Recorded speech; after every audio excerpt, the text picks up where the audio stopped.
Hello friend, welcome to MKS physics classes. UP board exam के लिए semiconductor chapter में आज हम टॉपिक देखने वाले हैं उत्क्रम अभिनत रिवर्स वाइसिंग।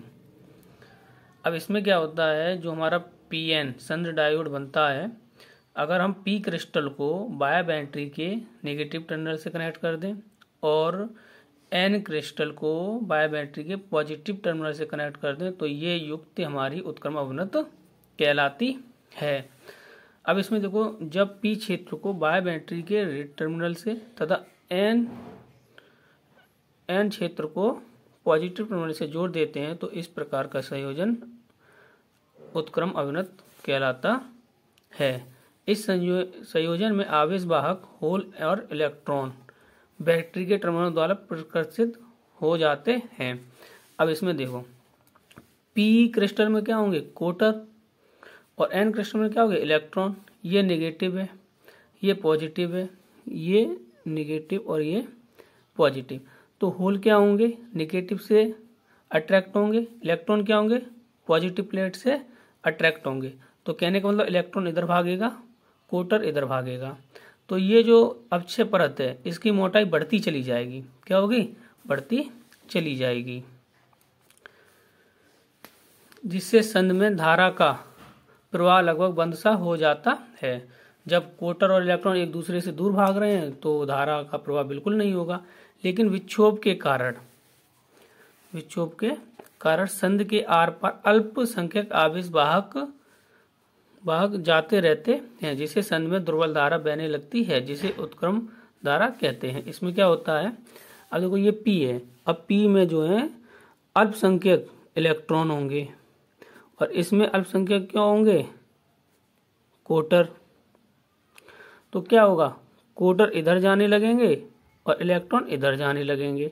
तो इस उत्क्रम अभिनत में एक दुर्बल धारा बहने लगती है, जिसे हम उत्क्रम धारा कहते हैं। जब उत्क्रम वोल्टेज का मान बढ़ाया जाता है तो वोल्टेज के एक निश्चित मान पर उत्क्रम धारा का मान जो है थोड़ा बढ़ेगा। यहाँ पे थोड़ा सा गलत लिखा हुआ है, और वो कांस्टेंट हो जाता है। इस घटना को एडवांस भंजन और इस घटना में निश्चित वोल्टेज जेनर वोल्टेज कहलाता है। देखिए अब करंट किस तरीके से फ्लो होगा। इसमें अल्पसंख्यक कौन होंगे, इलेक्ट्रॉन। इसमें अल्पसंख्यक कौन होगा, होल, जिसकी वजह से इसमें दुर्बल धारा प्रवाहित होने लगती है। सपोज दैट, अब इसमें देखो, अगर हम निगेटिव वोल्टेज लगा रहे हैं, जब हम नेगेटिव वोल्टेज लगाएंगे PN डायोड पे तो क्या होगा, धीरे धीरे जो अल्पसंख्यक आवेश वाहक हैं उनकी संख्या धीरे धीरे क्या होगी, संध को पार करेगी।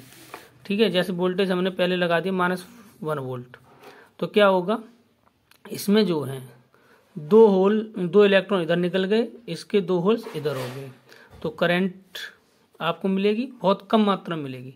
-2 वोल्ट किया आपने, तो इसमें से इलेक्ट्रॉन जो होंगे अल्पसंख्यक वो थोड़े ज़्यादा हो जाएंगे, फिर होल इधर जाएंगे, ज़्यादा हो जाएंगे।